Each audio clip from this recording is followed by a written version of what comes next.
Assalamualaikum warahmatullahi wabarakatuh. Perkenalkan, nama saya Nabila Aulia dari kelas C20A dengan NIM 201010366 yang akan melaksanakan ujian tengah semester mata kuliah mikroekonomi. Baik, di UTS kali ini ada 2 soal dengan nomor 1 itu ada 2 pengerjaan dan nomor 2 itu ada 2 pengerjaan juga. Langsung saja kita akan ke nomor 1. Soal pertama,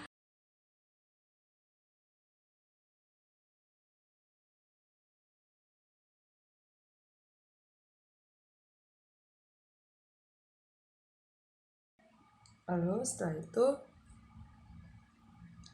mari kita jawab.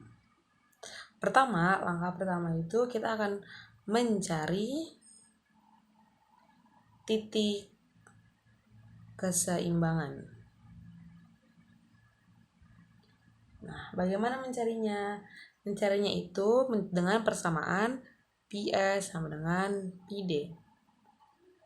Kita masukkan dulu yang PS ini Q plus 60 sama dengan min 2Q plus 150. Kita masukin dulu ya.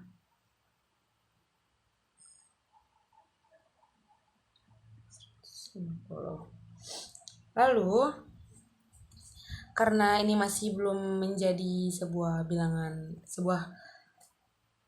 yang bagus, kita akan memindahkan dulu ya.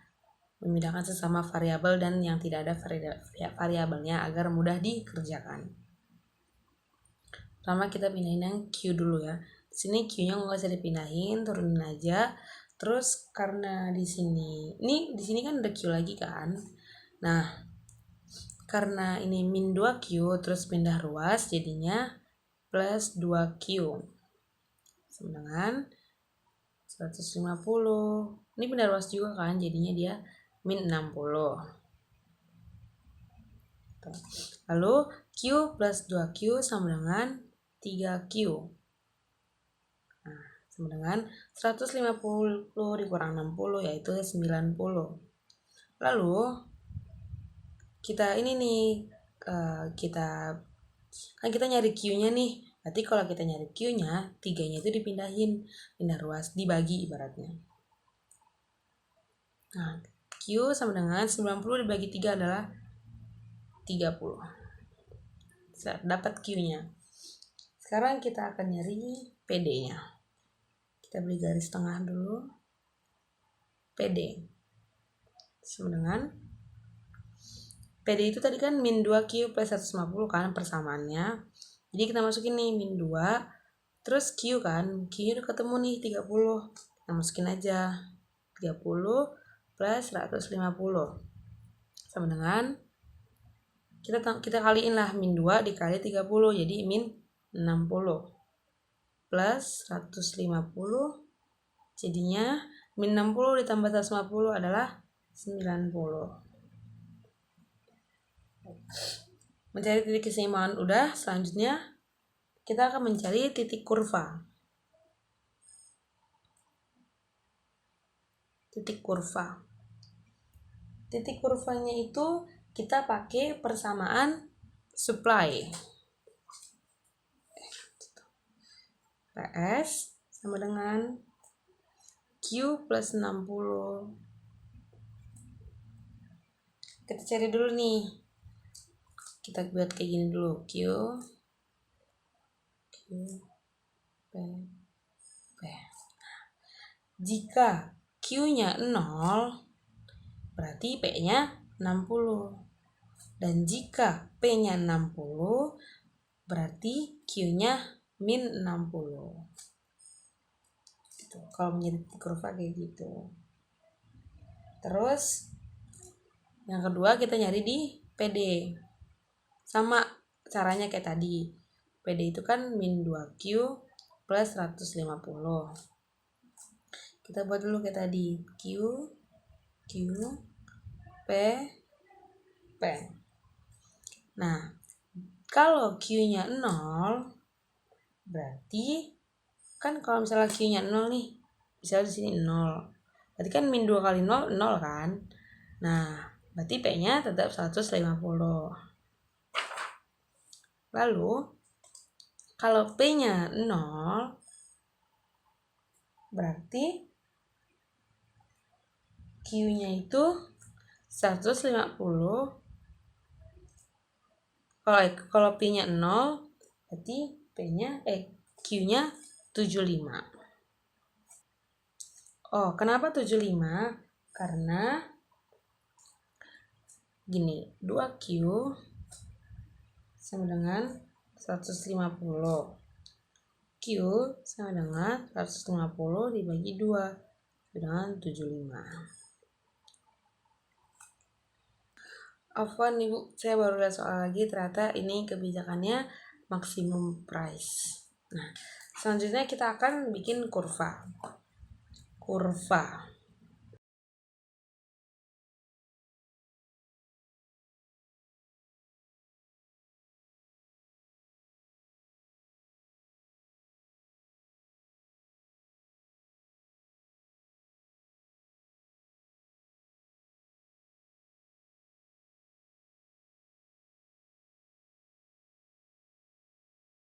Berarti cara carinya kita pakai ini ya, pakai supply karena garisnya ini melewati garis supply.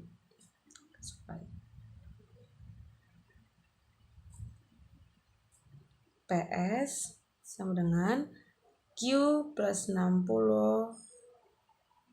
Q plus 60. Terus kita masukin nih maksimum price-nya 83 sama dengan Q plus 60. Min Q pindah ruas kan dia karena 83 mau dipindahin ke belakang. 60 dikurang 83. Min Q sama dengan min 23. Q sama dengan 23. Oke. Dan kita akan membuat PD-nya juga. PD-nya min 2. Kan tadi min 2Q ya, min 2Q plus 150 soalnya. Kan Q-nya tadi udah dapat nih 23 kan. Min 23 ditambah 150 min 46. Min 2 kali 23 min 46 plus 150 sama dengan 104. Oke. Dibuatnya maksimum price agar kita bisa mengisi garis-garis yang ini, yang kosong nih.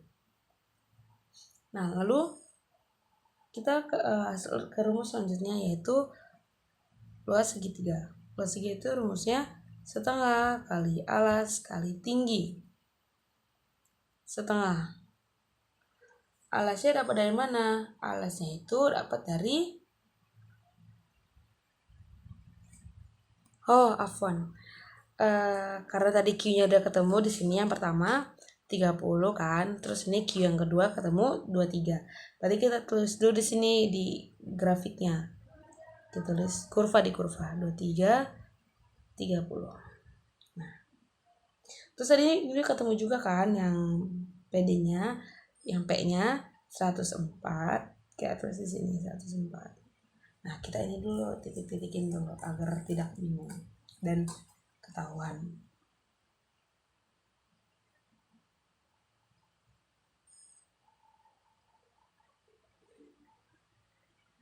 90 kita kasih garisnya barengan dengan 30.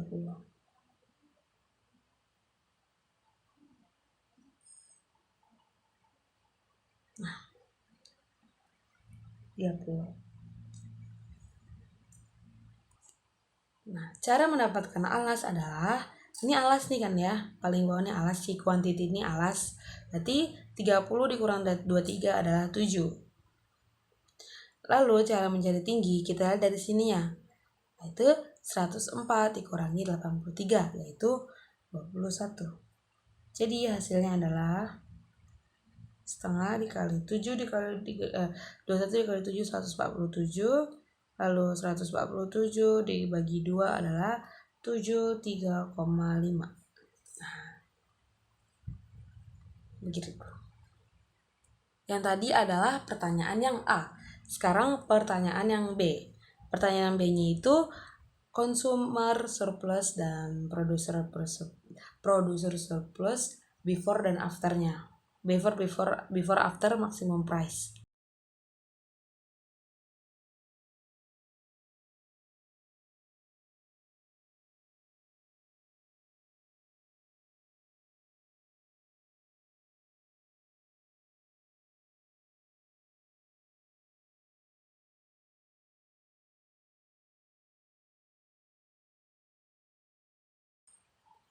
Sini F.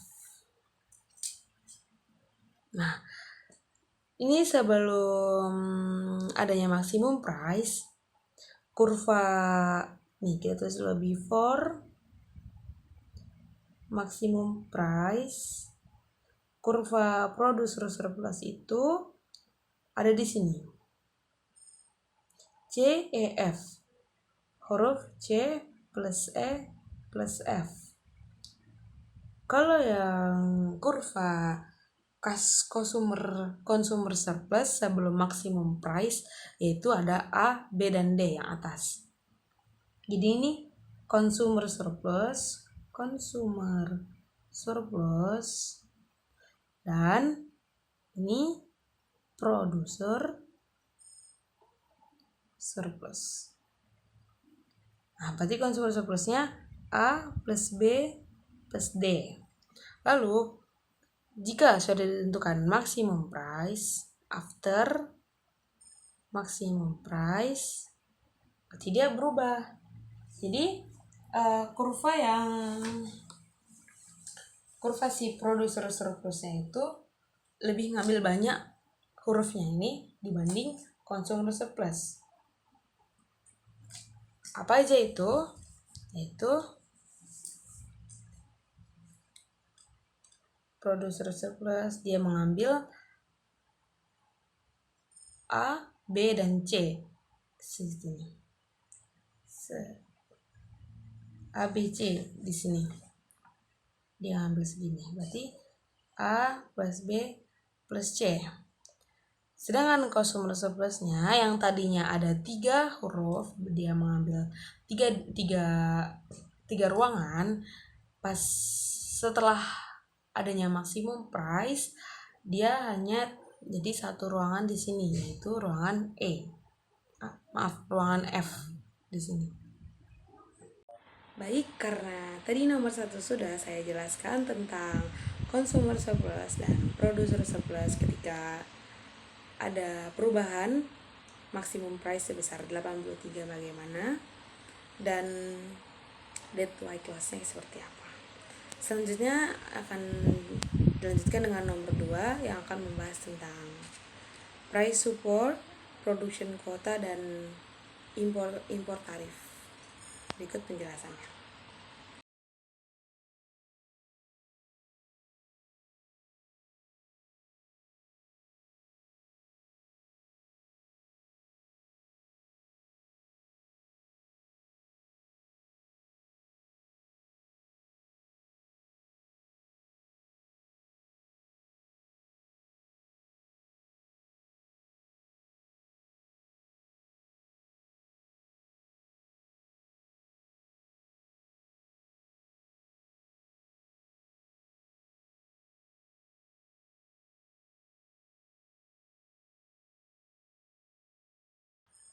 Ada perubahan harga dari pemerintah, jadi ada pergeseran kurva sedikit. Pergeseran tuh di sini, di titik ini nih, di titik 75 ini. Harus benar-benar pas di titik 75 itu.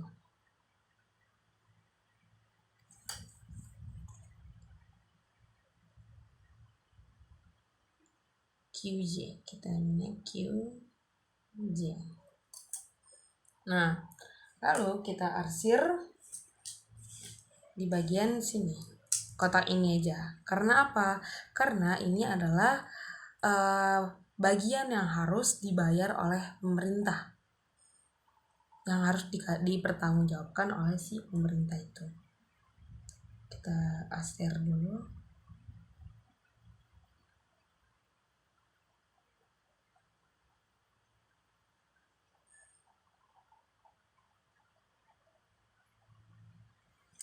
Baik. Nah, ini nih apa nih maksudnya tadi yang saya bilang, itu adalah pemerintah menentukan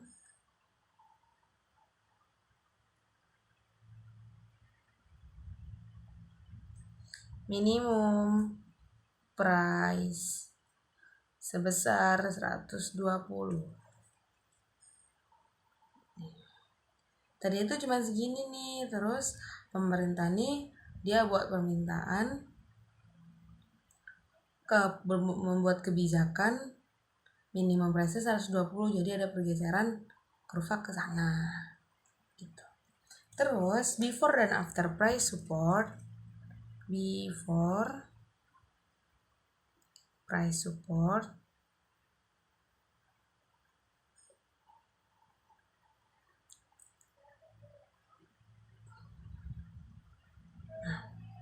jadi sebelum ada price support itu kurva producer surplus itu ada di sini.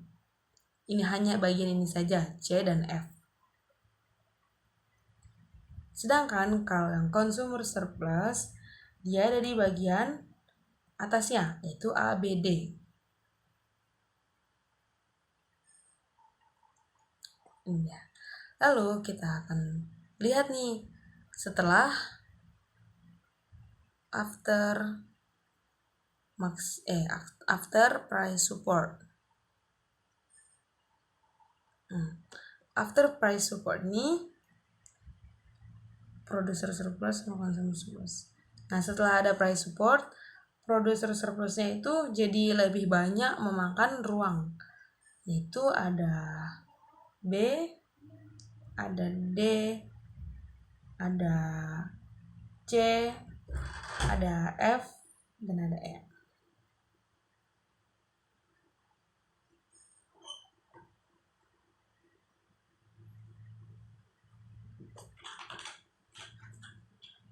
Lalu bagian consumer surplusnya itu jadi hanya satu bagian saja, yaitu di bagian paling atas nih, si A ini.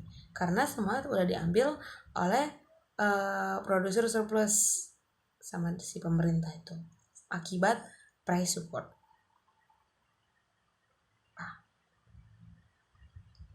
Nah, daerah yang diarsir ini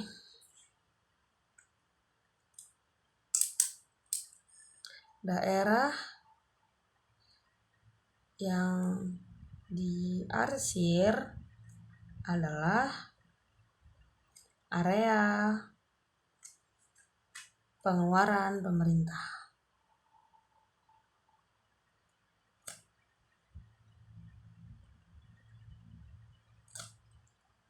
Selanjutnya kita akan membahas yang kedua, yaitu membahas tentang production quota. Apa sih production quota itu? Production quota itu ketika pemerintah bisa memberikan harga di atas keseimbangan pasar dengan cara membatasi kuota produksi. Jadi kalau misalnya pemerintah membatasi kuota produksi, si kurva supply yang tadinya miring ke kanan, dia menjadi garis lurus ke atas. Seperti itu. Baik, jadi kita akan menggambar grafiknya dulu.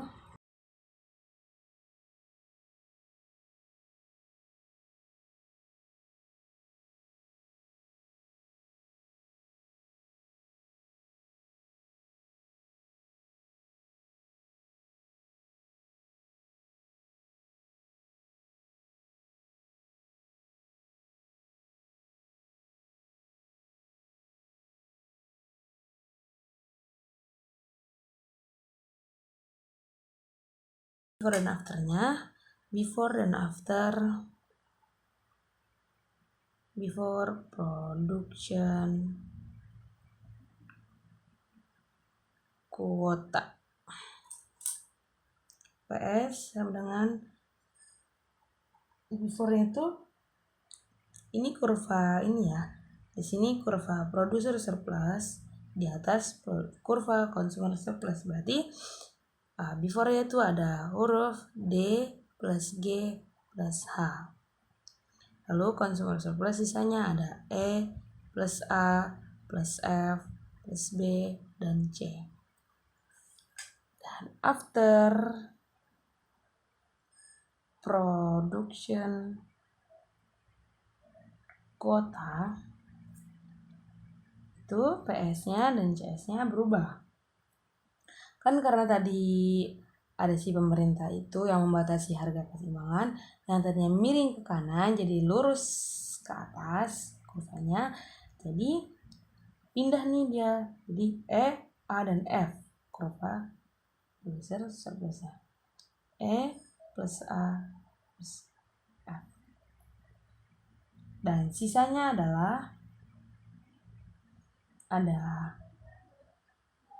B, ada C, ada G, ada H, dan ada D.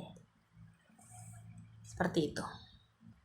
Lalu kita akan mengarsir dulu bagian dari production quota.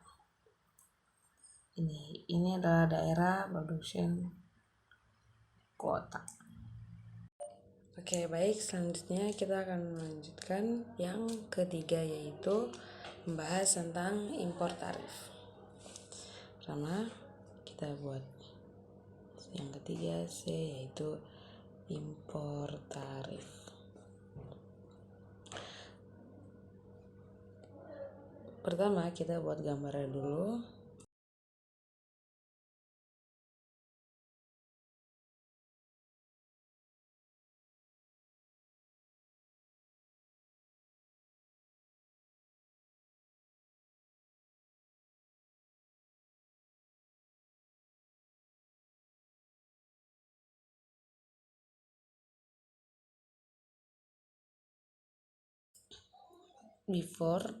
Sebelum adanya impor tarif dan sesudah adanya impor tarif, producer surplus dan consumer surplus di sini juga. Sebelum ada impor tarif, kurva producer surplus itu hanya di sini, hanya kurva bagian E. Sedangkan kalau consumer surplus ada di sini, atas A dan D. Nah, ketika ada kebijakan pemerintah membebaskan impor, akan berubah nih si kurva producer surplus akan mengambil bagian kurva consumer surplus. Berarti producer surplusnya yang tadinya hanya E, dia akan mengambil kurva consumer surplus di bagian A di sini. Jadi sehingga kurva producer surplus itu adalah A dan E. Dan kalau kurva sisanya kurva consumer surplus yaitu di bagian D. Nah, begitu.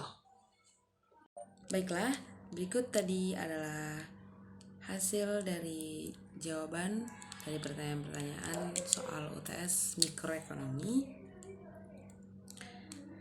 yang membahas tentang consumer surplus, producer surplus, before afternya, terus juga deadline loss, lalu price support, production quota, dan import tarif. Baik, sekian dari saya, kurang lebihnya mohon maaf.